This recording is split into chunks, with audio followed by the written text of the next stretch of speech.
Nah, pada materi ini saya akan menjelaskan mengenai pembuktian.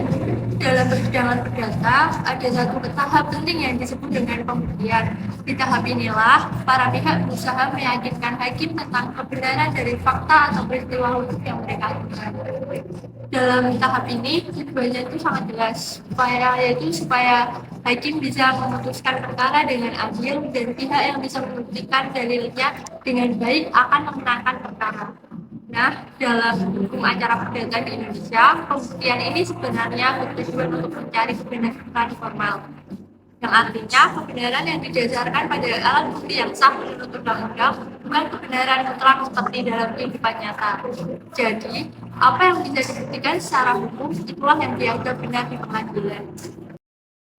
Baik, selanjutnya di sini saya akan membahas tentang prinsip dasar pembuktian dalam perkara perdata. Di bagian ini menjadi bagian penting karena di sini adalah menjadi dasar semua proses pembuktian di pengadilan. Ada dua prinsip utama yang perlu kita pahami, yaitu beban pembuktian dan juga teori pembuktian positif. Selanjutnya masuk ke materi pertama, yaitu di beban pembuktian. Dalam hukum acara perdata, beban pembuktian diatur pada pasal 1865 KUH Perdata dan juga di pasal 163 HIR dan selanjutnya pasal 283 RBG. Intinya adalah siapa yang mengaku atau mendalilkan sesuatu, dia yang harus membuktikannya. Nah, contohnya tuh seperti ini. Kalau penggugat mengklaim bahwa tergugat itu memiliki utang dan belum dibayar, maka penggugat wajib membuktikan yang didalilkan itu. Misalnya contohnya itu dari perjanjian utangnya ataupun kwitansi atau cat yang mendukung. Sebaliknya, kalau tergugat membantah atau mengajukan keberatan, misalnya bilang utang itu tuh sudah dibayar. Nah, tergugat ini itu harus bisa membuktikan ucapannya. Jadi setiap pihak yang menyatakan di pengadilan nggak cuma ngomong saja, tapi harus disertai dengan pembuktiannya yang sah atau alat bukti. Nah, intinya prinsip beban pembuktian adalah kita harus bisa membuktikan apa yang kita dalilkan. Yang kedua, kita masuk ke teori pembuktian positif. Nah, teori ini tuh berarti hakim terikat pada alat bukti yang diatur oleh undang-undang. Jadi hakim nggak boleh asal menilai atau memutuskan hanya berdasarkan perasaan atau logika pribadi. Putusannya harus didasarkan pada alat bukti yang sah, seperti yang tercantum dalam KUH Perdata, HIR atau RBG. Misalnya, kalau pihak penggugat tidak bisa menunjukkan satupun bukti yang sah, meskipun ceritanya masuk akal, hakim tetap tidak boleh mengabulkan gugatannya itu. Sebaliknya, kalau alat buktinya lengkap dan sah, maka hakim wajib mempertimbangkannya sesuai aturan pembuktiannya. Jadi teori ini menegaskan bahwa putusan hakim itu harus objektif berdasarkan bukti yang sah, bukan berdasarkan perasaan atau dugaan semata saja. Kesimpulan dari kedua prinsip ini tuh yaitu jadi menjadi pondasi penting dalam perkara perdata. Mereka memastikan proses hukum berjalan adil, logis, dan berdasarkan bukti yang nyata. Yang selanjutnya yaitu ada tujuan pembuktian dalam persidangan. Tujuan utama dari proses pembuktian adalah membantu hakim memperoleh keyakinan bahwa fakta-fakta yang diajukan oleh para pihak, baik itu penggugat maupun tergugat, benar adanya. Agar hal itu terjadi, fakta tersebut harus didukung oleh alat bukti yang sah menurut hukum. Dengan begitu, hakim bisa membuat putusannya adil, tidak berat sebelah, dan sesuai dengan aturan hukum yang berlaku. Sebelum kita membahas lebih jauh tentang macam-macam alat bukti, kita pahami dulu apa sebenarnya yang dimaksud dengan alat bukti dalam perkara perdata. Jadi alat bukti itu adalah segala sesuatu yang bisa dipakai di pengadilan untuk menunjukkan benar atau tidaknya suatu peristiwa yang sedang dipermasalahkan. Dengan alat bukti inilah hakim bisa menilai apakah hal yang disampaikan oleh para pihak itu memang benar terjadi atau hanya sekedar klaim tanpa dasar. Dalam setiap perkara perdata, baik penggugat maupun tergugat punya kewajiban untuk membuktikan pernyataan masing-masing. Kalau seseorang mengaku telah dirugikan, maka ia harus bisa menunjukkan bukti yang mendukung pengakuannya. Begitu juga dengan pihak yang dituduh. Ia berhak memberikan bukti tandingan untuk membela diri. Alat bukti ini sangat penting karena menjadi dasar bagi hakim dalam mengambil keputusan. Tanpa adanya bukti yang jelas, hakim tidak akan bisa menentukan siapa yang benar dan siapa yang salah. Aturan tentang alat bukti sendiri diatur dalam pasal 164 HIR, pasal 284 dan pasal 1866 Kitab Undang-Undang Hukum Perdata. Di dalamnya disebutkan bahwa ada 5 macam alat bukti yang sah. Nah, 5 macam alat bukti yang sah ini akan dijelaskan di slide berikutnya. Hai semuanya, kali ini aku mau bahas tentang 5 jenis alat bukti dalam perkara perdata. Kenapa penting?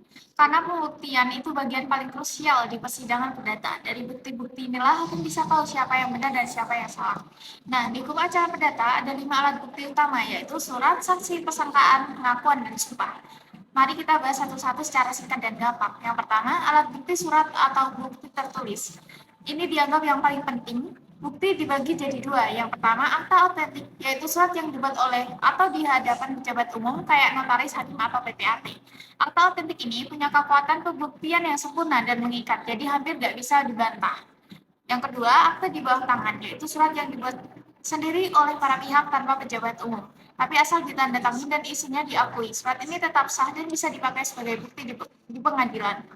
Kedua, alat bukti saksi. Saksi adalah orang yang melihat, mendengar, atau mengalami sendiri peristiwa yang menjadi sengketa. Tapi perlu diingat, keterangan satu saksi saja belum cukup jadi bukti yang kuat. Ada asasnya nih, unus testis nullus testis. Artinya satu saksi bukan saksi, jadi harus ada minimal 2 saksi atau satu saksi yang didukung bukti lain. Ketiga, alat bukti persangkaan. Persangkaan itu kayak kesimpulan yang diambil dari suatu fakta. Ada 2 jenis persangkaan. Yang pertama, persangkaan menurut undang-undang. Misalnya, kalau seseorang pegang akta uang yang sudah lewat masa pembayarannya, maka dianggap utang sudah lunas. Kedua, persangkaan menurut hakim, yaitu kesimpulan yang ditarik hakim dari fakta-fakta yang muncul di persidangan berdasarkan logika dan kewajaran. Selanjutnya, alat bukti pengakuan. Keterangan sepihak, baik lisan maupun tertulis yang dinyatakan oleh salah satu pihak dalam perkara yang membenarkan seluruh atau sebagian dalil pihak lawan.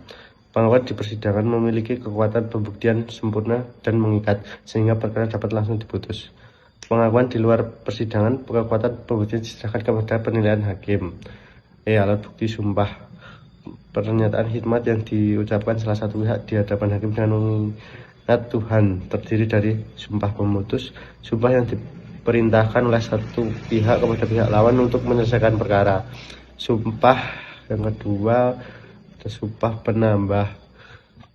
Sumpah yang diperintahkan oleh hakim karena jabatan kepada salah satu pihak untuk melengkapi pembuktian yang sudah ada tetapi belum sempurna. Selanjutnya adalah law of evidence atau hukum pembuktian. Pada dasarnya hukum pembuktian ini adalah inti dari semuanya. Di sini ditentukan apakah sebuah fakta bisa dipakai di persidangan, bagaimana bukti harus ditunjukkan, dan bagaimana hakim menilai kuat atau tidaknya bukti tersebut sebelum membuat keputusan. Di Indonesia, hukum pembuktian ini tidak dikumpulkan dalam satu undang-undang khusus. Aturannya justru tersebar di beberapa regulasi yang terbentuk oleh sejarah panjang sistem hukum kolonial. Di Jawa dan Madura, aturan yang dipakai adalah HIR, atau semacam pedoman peradilan yang dulu disusun cukup rinci karena 2 wilayah ini menjadi pusat administrasi dan pemerintahan. Sementara itu, untuk aturan yang digunakan di luar daerah Jawa dan Madura adalah RPG, yaitu aturan yang dibuat lebih fleksibel karena pada masa itu kondisi sosial dan budaya di luar Jawa dianggap lebih beragam, sehingga pemerintah kolonial merasa perlu membuat aturan yang tidak terlalu kaku. Selain 2 aturan prosedural itu, masih ada KUH Perdata yang mengatur prinsip dasar pembuktian, seperti siapa yang sebenarnya harus membuktikan suatu pernyataan dan apa saja jenis alat bukti yang diakui dalam hukum perdata. Masuk ke bagian evidence atau alat bukti. Evidence atau alat-alat bukti adalah segala materi atau informasi konkret, seperti surat, saksi, pengakuan, dan lain-lain yang disajikan oleh para pihak kepada pengadilan untuk mendukung dalil-dalil mereka yang meyakinkan hakim. Nah, istilah evidence ini identik dengan alat bukti yang telah dijelaskan pada poin 2, yaitu bagian alat bukti. Nah, di law of evidence dengan evidence itu berbeda.